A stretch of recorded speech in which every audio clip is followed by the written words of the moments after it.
What's happened in society in the last decade is be fragile. If somebody is rude to you, have a breakdown.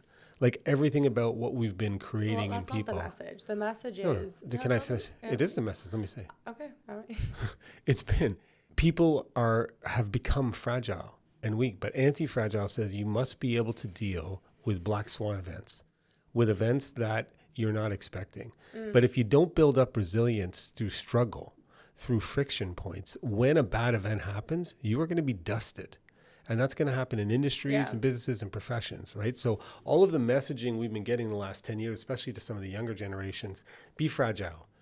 Feel like you're entitled. That's not the message. But it's okay. it's Will you the tell us outcome. what you think the message is? The message has been, don't keep things bottled up, right? Like express your perspective, express your opinions, express your emotions, like be you. That's more the message. And From who? Society. Okay, so we might have a different opinion. I don't think that's the message. I think we have created a victim economy in which there's whole industries that are making tens and hundreds of millions of dollars by creating additional subcategories of victims. We now have 24 letters of the alphabet in the flag. Okay, but And that's not the way to survive a bad event. You have to be resilient. You have to be able to work through struggle and setbacks and recessions. And brands can help you get through that if you build a good brand. You can't tie fragility though to to that movement. Like the point of what you're speaking to that requires a better explanation is that there is a push to being you, whatever that looks like, and expressing your emotions, your opinions, and your feelings.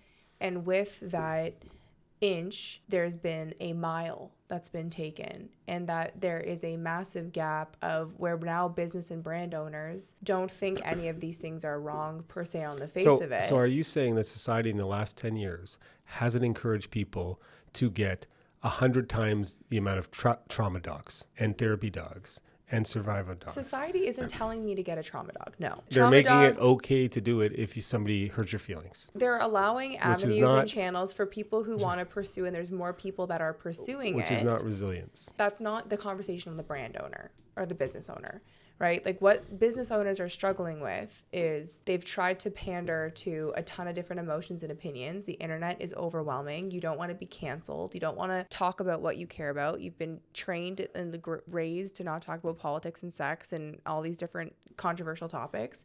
And brand owners now have diluted brands that can't do anything in the market. I think you're going off the topic a little bit. The resilience element for brands and businesses from a coaching perspective is we often tell people, like, if 80% of your business comes from 2 clients or 1 client, you're vulnerable, right? And so you're not anti-fragile if you rely on only 1 or 2 clients for all of your business. Sure, but that's not fragility. Right. That's also reliance, and we need to talk about that too, especially with the potential TikTok ban. Fragility is... You're arguing with me over what fragility is? Fragility is not... Fragility is you break easy. Yes. That's called fragile. Yes. So if you're super sensitive to criticism, comments, setbacks, market changes, you're fragile. Yeah. That's what I'm talking about.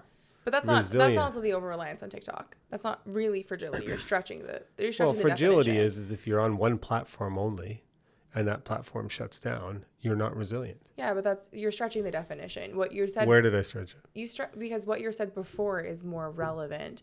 Business owners that are too afraid to be themselves, where they're too afraid to exercise and make decisions that make sense for their customers. I think the point you're saying is you can't become resilient and tough unless you get criticized. Yeah. And so if you live a life to not be criticized, you are not going to become a resilient brand. You're going to be a fragile brand. Yeah. Because you're trying to please everybody. So you have to encourage yourself to get out there and get criticism, feedback, fall down, scrape a knee, by analogy for your business, so that you can become resilient. But too many businesses are like, I don't want to offend anybody. I don't want to do anything. I don't want to reach into here. And so when you have a big hit, you're going to be very fragile. I mean, you brought up a good point. I don't agree that it's fragility, but I do agree that having an over-reliance on platforms, especially with how fragile the social media landscape is right now. Boom.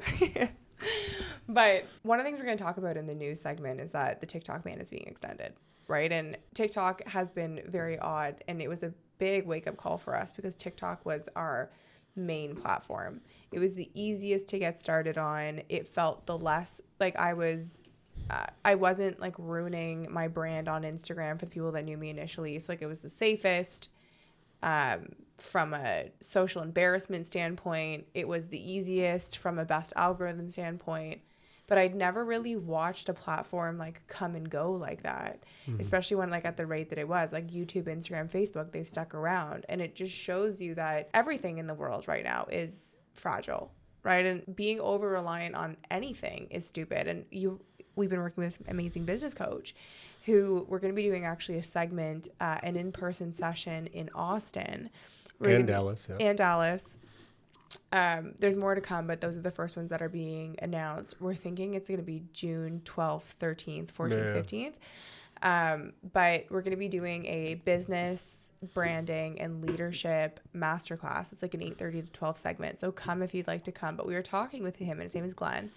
And he was explaining to us that like there's a lot of businesses where 80% of your income can come from one supplier, one to customer, 20%, right? Like the reverse of the Pareto, and how risky that is for your business's longevity. And there's never a convenient time to fix that when like the money is good. But there's like one of my favorite JFK quotes is the best time to fix a leaky roof is on a sunny day, because when it's raining, you don't want to fix it.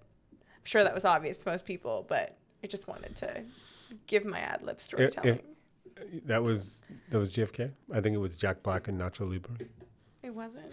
It was JFK. Okay, I'm gonna verify that. Okay.